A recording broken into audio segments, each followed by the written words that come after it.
સોનાની કરી લઈએ તો સોનામાં ઉપલા સ્તરેથી વેચવાલી આવતા કોમેક્સ ઉપર ભાવ $3,370 નીચે આવ્યા તો સ્થાનિક બજારમાં પણ મામૂલી વેચવાલી જોવા મળી છે અને કિંમતોની વાત કરીએ તો 1 લાખની આસપાસ 1,03,000ની આસપાસ જોવા મળી રહી છે। ઉલ્લેખનીય છે કે ફેડ તરફથી વ્યાજ દરમાં કાપના સંકેતો આવ્યા હોવાથી સોનાની કિંમતો ઉપર અસર દેખાઈ રહી છે।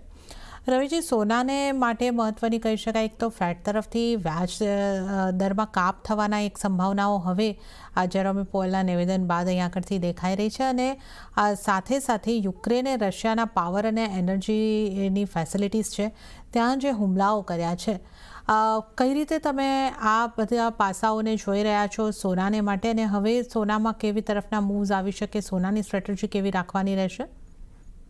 ઝડપથી ધીમે ધીમે જે ઇશ્યુ રિઝોલ્વ થતા દેખાઈ રહ્યા હતા ત્યાં થોડી આઈ થિંક નકારાત્મક પરિસ્થિતિ જોવા મળી છે ઇન ટર્મ્સ ઓફ જોઈએ તો જે સોનાનું પર્ટિક્યુલર આજે કરેક્શન છે એનું રીઝન આટલું તેજી બાદનું કન્સોલિડેશન જ ગણવું જોઈએ।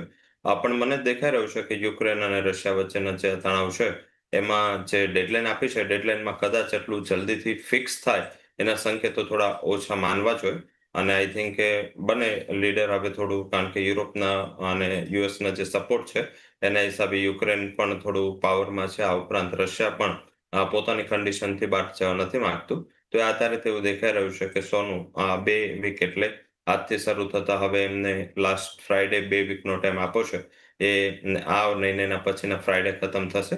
તો આઈ થિંક એ આધારે તેવું લાગી રહ્યું છે કે ત્યાં સુધીમાં જો ડીલ નહીં થાય તો આઈ થિંક આ થોડું પ્રેશર આવી શકે છે, સોનામાં એક સેફ હેવન બાઇંગ બની શકે છે અને 1 લાખનું લેવલ પાર થયું છે।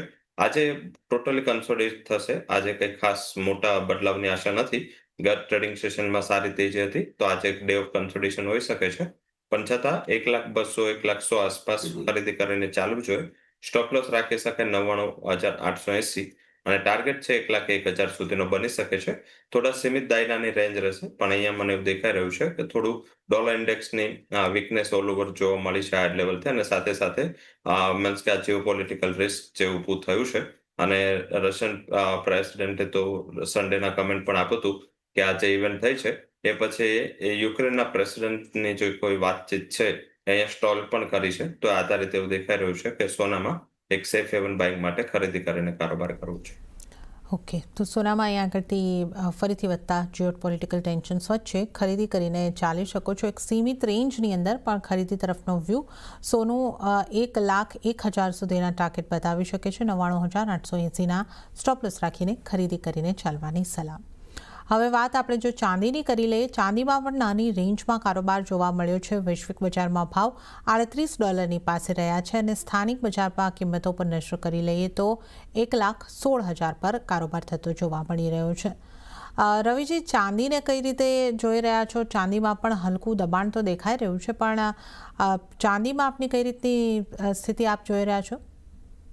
ઝડપથી લાસ્ટ મંડે આપણે જે ચાંદીમાં 1,15નો ટાર્ગેટ આપો તો એ બુધવારે અચીવ થયો, બુધવારે જે 1,16નો આપો તો એ આજે પણ અચીવ થયો છે।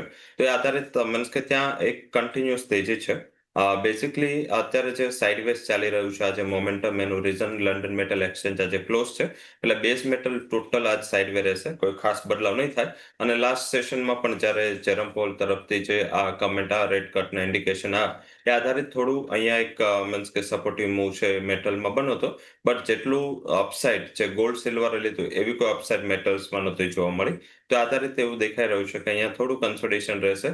ઓલ ઓવર ટ્રેન્ડ પોઝિટિવ છે, પણ આજે થોડું અહીંયા દાયરાનો વેપાર રહેશે, ઘટાડે ખરીદીનો અપ્રોચ રાખવો જોઈએ। 1,15,680 આ એક બાઇંગ લેવલ હશે, 1,15,200નો સ્ટોપ લોસ અને 1,16,800 સુધીનો ટાર્ગેટ નવો રેકોર્ડ હાઈ અહીંયા સિલ્વરમાં બનતો જોવા મળી શકે છે। ઓકે, નવા રેકોર્ડ હાઈની આશા આપણે આગળથી રાખી રહ્યા છીએ। સિલ્વરમાં ખરીદી કરીને ચાલવાની સલાહ 1,15,680 આસપાસથી 1,15,200નો સ્ટોપ લોસ અને ટાર્ગેટ 1,16,800ના બનતા જોવા મળી શકે છે। તો સોના ચાંદીમાં એક બાઇંગ કરેલાની સ્ટ્રેટેજી બનાવીને ચાલી શકો છો અને સાથે